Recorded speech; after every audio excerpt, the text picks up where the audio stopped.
Much the worst racing news last week was, without any doubt, the death of the great Triptych.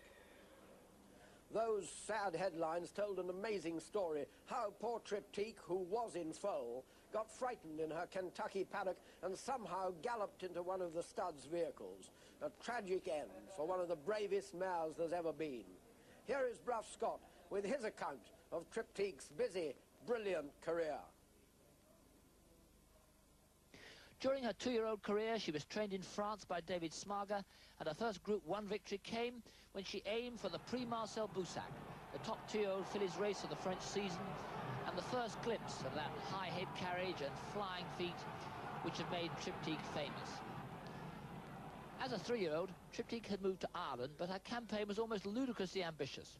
She ran in every big event bar the boat race, and typically her major success came unorthodoxly against the colts in the Irish 2000 guineas at the Curragh.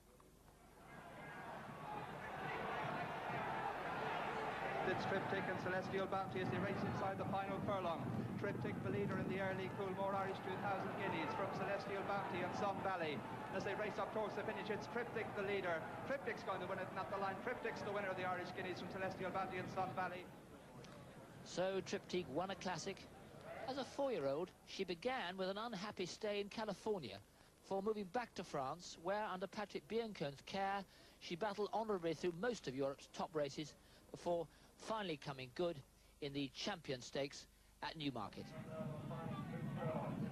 Park Express, double bed, now Triptych has found room on the outside, and Triptych has quickened up, and Triptych has gone on, a furlong and a half to go, and Triptych has stolen this. She's really quickened up and gone 3 clear. Here comes Celestial Storm with a noseband in second place, but Triptych has this from Celestial Storm and Park Express.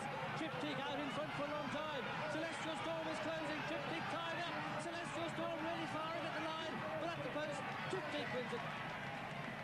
Triptych's first champion. By the time she was a 5-year-old, Triptych knew the racing game and the Biancone stable knew her. The understanding paid off with a remarkable season. She began, as she clearly meant to continue, Group 1 class.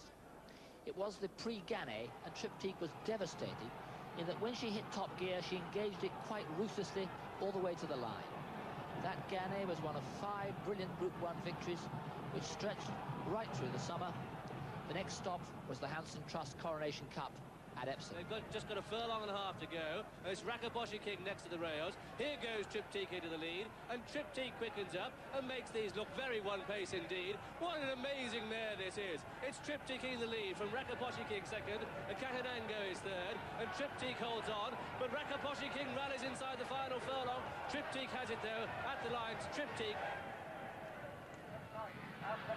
Just over a furlong to go, and it's Triptych now in the pale blue who throws down the challenge to Ascot Knight, and Triptych quickens up inside the final furlong, and Triptych goes on by 2 by 3 to Ascot Knight, going to be close for third, but Triptych wins this. What an incredible mare. Triptych, Ascot Knight to Harry Lewis. Triptych.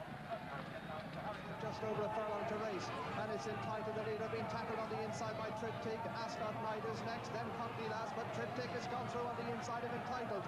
Neck and neck inside the final furlong. Triptych hits the front from Entitled, a half a length up now. Triptych and Tony Cruz as they race up to the line in the Dunstores Phoenix Champion Stakes. Triptych is going to win it at the 3rd attempt. Got to the line. Triptych wins it cleverly by about half a length. And it's Mill Native in the hoops next to the rails, his blessed event. Then Most Welcome on the outside of Riskby. Tucked in behind these comes Triptych and travelling well. Toto with a lot of running to do as Most Welcome goes to home now in the Dubai Champion Stakes. They're inside the final furlong, and Most Welcome has the call. But here comes a French mare, Triptych, flying as she normally does. She comes through to take Most Welcome, and she goes on for an emphatic win. And Triptych wins this for the 2nd year running. Triptych, the easy winner. So to Triptych's last season, when at 6 years of age she was nearly as good as ever and worked every bit as hard. She won her 2nd Coronation Cup, and by way of a change the luck went her way at Longchamp, where the jockey who beat her in the Prix du Prince d'Orange failed to make the weight. That was her 14th victory. But let's say goodbye with a memory of the last time this Iron Lady passed the post in front. They've got a furlong and a half to go, and it's going to be a wide-open race. Moon Madness with Infamy putting in a challenge, and Triptych looking as well as any now. On the outside, Triptych now wants to challenge to Moon Madness, but he's a brave horse. However, he's being passed by Triptych, who goes on from Infamy in second place. Moon Madness third at best, and Infamy tries to put the challenge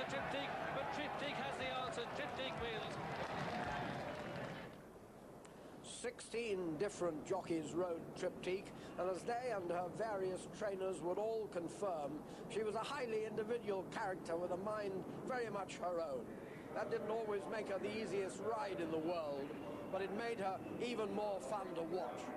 No flat race horse in the last 30 years has given more pleasure and excitement to racing audiences all over the world. Is it half then? Or